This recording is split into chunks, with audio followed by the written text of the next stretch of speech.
akan mempertaruhkan jabatannya, tapi juga PHK kemudian tetap terjadi karena memang itu keputusan pengadilan. Anda lihat apa dalam kasus ini? Oke, pertama gini, kalau tadi Mbak Mirah mengatakan terjadi sejak 2015, sebetulnya kita itu terjadi penurunan. Tadi di Kompas TV juga ditampilkan angka pengangguran turun, gitu ya. Kan ini jadi lucu gitu, BPS mengumumkan angka pengangguran turun, tapi beritanya PHK massal terjadi. Nah, sebetulnya ada kesalahan juga dari sisi ekonomi dalam hal kita melihat data, Mas Budiman. Jadi BPS itu mencatat semua orang yang tidak dibayar, misalnya Mas Budiman, pulang ke kampung gitu, ada keponakan tidak kerja, ya udah bantu om aja, Mas Budiman nggak bayar. Nah, oleh BPS itu dicatat bekerja. Nah, jadi kalau kita keluarkan angka-angka seperti ini, sebetulnya angka pengangguran kita itu naik tajam. Berapa? Ya bisa lebih dari angka 4% sekarang. Kan sekarang kan 4%-an angka penganggurannya. Kalau kita lihat sih pergeseran dari pekerja formal ke pekerja informal, dari tadinya di 2015 yang Mbak Mirah katakan komposisinya masih 40-60, sekarang komposisinya kan udah 30-70. 30 formal, 70 informal. Artinya 70 informal ini yang tadi dikatakan oleh Mbak Mirah menyebabkan daya beli turun. Karena kan kalau sektor informal bisa juga dia tidak dibayar, bisa juga dia kerjanya musiman, dia juga tidak terikat dengan jaminan-jaminan sosial, makanya data di BPJS Ketenagakerjaan kan turun. Makanya kan selalu dikatakan bagaimana caranya BPJS Ketenagakerjaan juga bisa mengambil premi pekerja informal. Jadi sebetulnya kalau dilihat dari sini, Mas Budiman, kalau kita tarik lagi, ada kesalahan kita memberikan mandat juga kepada negara. Jadi negara memberikan mandat. Ya, jadi negara ini seolah-olah seperti dikatakan oleh Pak Wamen tadi, mandatnya tugas negara menciptakan lapangan kerja. Tapi kalau kita cari dalam undang-undang kita tidak ada mandat itu. Saya ambil contoh. Ambil contoh Amerika Serikat lah, negara kapitalis kayak begitu. Dia punya mandat. Mandatnya itu ada di Undang-Undang Bank Sentralnya. Bahwa Bank Sentral itu tugasnya dua, menjaga stabilitas harga, inflasi, dan kedua adalah tentang penyerapan lapangan kerja. Makanya kalau kita lihat hari ini, Amerika nggak apa-apa inflasinya naik karena dia demi kepentingan menyerap lapangan kerja. Dia selalu balance di antara dua itu. Nah, kalau kita kan mandat di Bank Sentralnya menjaga inflasi, single mandat, nilai tukar. Tidak ada soal job creation. Nah, jadi menurut saya ketika angka BPS pun melihatnya itu pekerja kita ke banyak sektor informal, tidak sektor formal, ditambah juga konfigurasi politik kita yang sudah sedemikian pragmatis, semakin lama gitu ya. Ini akhirnya menjadi sesuatu yang akan jadi bom waktu. Jadi sebetulnya hari ini ya bom waktu saja. Bom waktu untuk meledak. Untuk meledak, dan menurut saya bom waktunya justru di pelemahan daya beli akhirnya. Oh, pelemahan daya beli. Jadi kalau selama ini mengatakan bahwa misalnya ya yang buruh Sitex yang 8.000, dia mungkin beralih ke ojol, kemudian dicatat sama BPS, kerja lagi dia. Gitu. Jadi ada kesalahan kita dalam melihat data. Jadi kalau kita betul-betul mereform bahwa negara ini negara kesejahteraan, menciptakan lapangan kerja, menjamin sistem jaminan sosialnya, ada hal fundamental yang harus dirubah. Sayangnya, Mas Budiman, Undang-Undang Cipta Kerja justru membuat sektor formal menjadi informal. Sektor formal menjadi informal. Jadi kan gini, kalau pandangan yang terjadi itu untuk ada daya saingnya, ya udah daripada sektor formal yang informal ini tidak terserap lapangan kerja, yang sektor formal diperlakukanlah seperti sektor informal. Tidak ada ikatan yang terlalu besar. Kalau pilot tadi setengah dari PMTK, PMTK-nya sendiri sudah turun, ya. Kemudian Undang-Undang Cipta Kerja juga diikuti oleh Undang-Undang Omnibus Law sektor keuangan, JHT nggak bisa langsung diambil, ada tem waktu gitu. Nah ini kan menurut saya ciri bahwa kita sebetulnya membenarkan sektor formal kita menuju sektor informal. Salah nggak? Ya nggak salah, sepanjang kita membangun sistem jaminan sosial yang kuat seperti negara-negara maju. Gitu. Baik. 19 juta diciptakan dalam posisi sekarang. Ya gini, kalau kita lihat ya Mas Budiman, kita itu kan penyerapan lapangan kerja yang baik itu ketika dulu terserap oleh pertanian, sektor pertanian. Kemudian ketika kita mulai masuk ke industrialisasi, sektor industri mulai mau nyusul pertanian. Tapi sektor pertanian tidak pernah turun. Nah, kita kena krisis 98. Di krisis 98 itu terjadi penurunan yang drastis di industri, tapi di industri nggak terlalu banyak karena sebetulnya naiknya juga belum terlalu banyak. Tapi pertanian turun. Sampai sekarang tuh turun terus. Nah, di 2005 sebetulnya kalau kita kembali ke angka BPS, ini semua dari data BPS nih. Jadi kalau kita lihat dari data BPS, sebetulnya terjadi arus baliknya itu di 2005 ketika angka pengangguran totalnya yang berdasarkan dicatat BPS, kalaupun kerja juga dia kerja, itu turun. Nah yang men-shifting itu apa? Sektor jasa. Jadi turunnya pertanian terus, sampai sekarang ini turun terus, diganti oleh sektor jasa. Nah sektor jasa, seperti yang dikatakan oleh Mbak Sumirah tadi, itu kan banyak kerjanya di sektor misalnya tadi supermarket. Tadi dibilang Giant Supermarket akhirnya juga runtuh.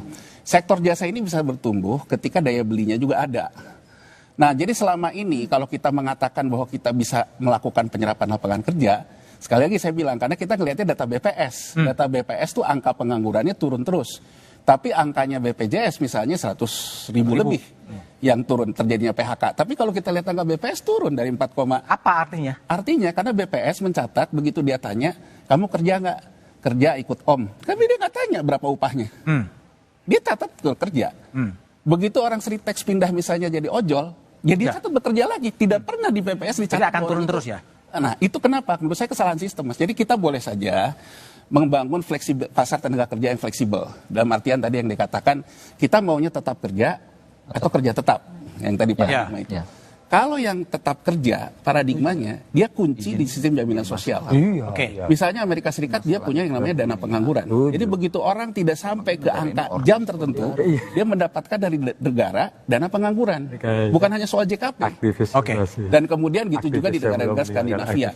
Nah karena dia ada persoalan harus menjamin yang namanya rakyat menganggur dengan jam kerja yang kurang, itulah kemudian kan kebijakan-kebijakannya bermuara untuk menciptakan mereka masuk ke tenaga kerja formal. Kalau kemudian badai PHK ini terus terjadi dan gagasan-gagasan itu baru pada level ide, belum apa yang akan terjadi pada bangsa ini sebetulnya? Ya, pertama gini, kalau PHK sektor formal ke informal itu nyata, tapi kembali lagi kalau dari segi pencitraan, angka BPS pengangguran kan turun karena tadi persoalan data tadi. Bom waktunya akan timbul ketika daya belinya yang jatuh. Daya beli jatuh, ketika daya belinya yang jatuh, kemudian kemampuan pemerintah untuk menanggung bansos di kelompok yang paling bawah, fiskalnya sudah tidak cukup lagi.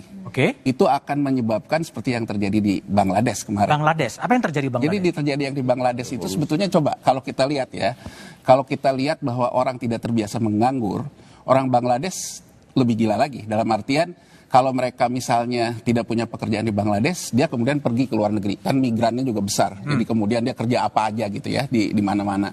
Nah sebetulnya kan karakter ini juga ada di kita, Mas Budiman. Jadi ketika misalnya dia dipecat tadi, mengatakan mau jual makanan gitu ya, atau pindah ke ojol. Ketika sebuah kue yang kecil sebetulnya, ojol deh kita anggap ya. Ojol dulu ketika tukang ojolnya hanya 10, masuk menjadi 20. Yang namanya supply tambah banyak, demand-nya menyempit, terlebih kelas menengahnya daya belinya turun. Di mana kelas menengah daya beli turun? Misalnya kartu kredit.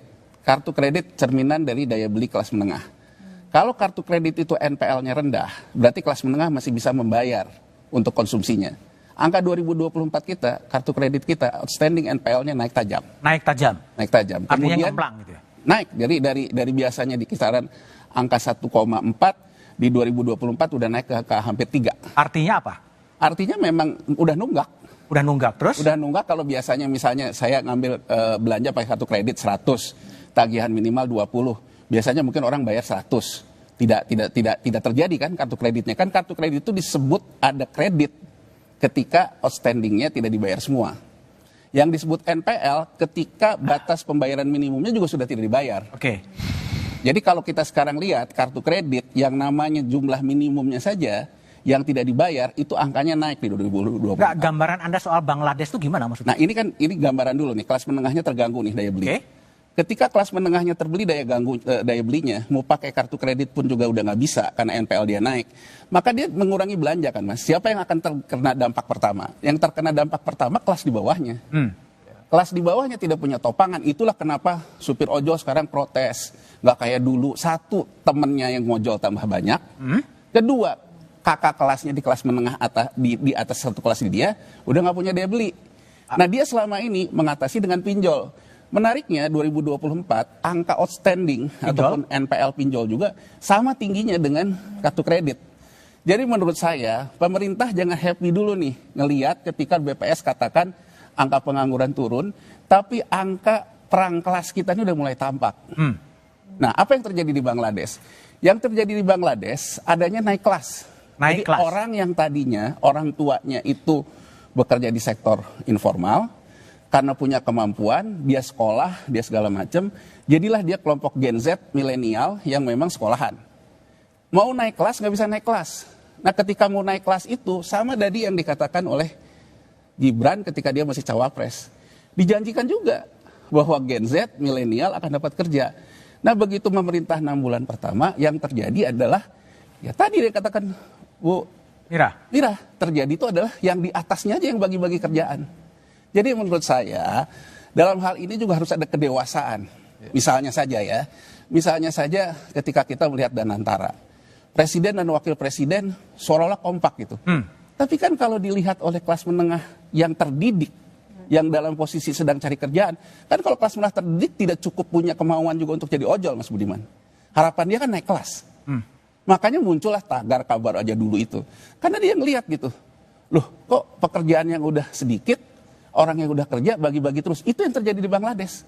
Jadi Bangladesh itu pemicunya sangat sepele. Artinya aksi protes akan makin besar gitu. Iya, di Bangladesh itu protes pertamanya itu sepele karena kelompok kerja barunya, yang kelompok muda barunya yang bertumbuh itu melihat ternyata kok bagi-baginya hanya di level elitnya aja. Oh, bagi-bagi di level elit. Mereka meletus, ketika itu meletus, ke bawahnya pun sudah tidak mampu menangani bansos lagi yang meledak. Oh, itu early warning system dari Januari. Ya, jadi artinya menurut saya pemerintah ini harus waspada. Kita harus mencegah terjadinya perang kelas. Karena kalau perang kelas akan menimbulkan dampak sosial. Ya kalau ada dampak sosial di tengah tekanan global yang sekarang, gini Mas Budiman, saya ingin memberikan perspektif. Malaysia ketika 98 sama-sama kena krisis moneter. Kita kena krisis moneter. Ya kan? Nah, tapi Malaysia tidak diikuti oleh krisis politik. Sehingga tidak terjadi krisis ekonomi yang besar. Kalau sekarang kita mengatakan bahwa dunia tertekan oleh krisis global, yang perlu kita cegah di depan kurva, jangan sampai terjadi krisis sosial politik yang jangan sampai terjadi krisis sosial. Ini yang saya ingin sampaikan, the evil in detail ya. Jadi artinya pemerintah harus lihat detailnya. Bahwa kita selama ini seolah-olah ada invisible hand kalau kita pakai teorinya Adam Smith. Seolah-olah walaupun terjadi PHK di mana-mana, mana buktinya? Toh nggak ada apa-apa. Nah, tapi sekarang sebetulnya belnya itu udah bunyi sejak belnya sudah bunyi bahwa 2024 terjadi penurunan kelas menengah, jumlahnya juga turun. Kemudian terjadi penurunan daya beli kelas menengah yang dilihat dari naiknya angka NPL kartu kredit, naiknya pinjol. Ya. Dan kedua adalah kelas di atasnya sudah melihat ketidakpastian ini dengan dia menyimpannya dalam bentuk aset. Jadi artinya apa? Kalau kita lihat data LPS yang punya simpanan di atas 5 miliar ke atas itu bertumbuh Mas Budiman. Tapi yang di bawahnya itu udah makan tabungan. Artinya di samping orang menunggak kartu kredit juga ngambil tabungannya. Apa yang ingin saya sampaikan di sini, pemerintahan Prabowo itu harus memastikan transaksi antar kelasnya terjadi. Artinya sekarang yang kelas di atasnya melihat ketidakpastian, lebih baik dia pegang cash. Kalau dia pegang cash, ngambil rupiah yang kemarin juga dijatuhin ke 15.000, sekarang ke 16.400, udah 7% Mas Budiman. Dibandingkan keribetan dengan mikirin usaha dan sebagainya. Kalau kita lihat di kelas di bawahnya yang masih punya uang, rilis BPS kemarin menunjukkan yang masih ada inflasi itu adalah emas. Artinya orang yang di bawah pun udah ngelihat, wah ini penuh ketidakpastian, saya ada uang, wah takut ada apa-apa, beli emas. Ini adalah sinyal bahwa pemerintah harus segera melakukan transaksi antar kelas sebelum kita nanti terjadi perang kelas. Nah, untuk menyampaikan seperti ini, kan harus kembali lagi, trust-nya harus dibangun. Nah, trust harus dibangun, ya berantas korupsi ya jangan omon-omon. Jadi artinya bahwa kita harus mencontoh Cina. Kenapa Cina berhasil? Karena Cina memulai reform dengan hukum mati koruptor. Baik.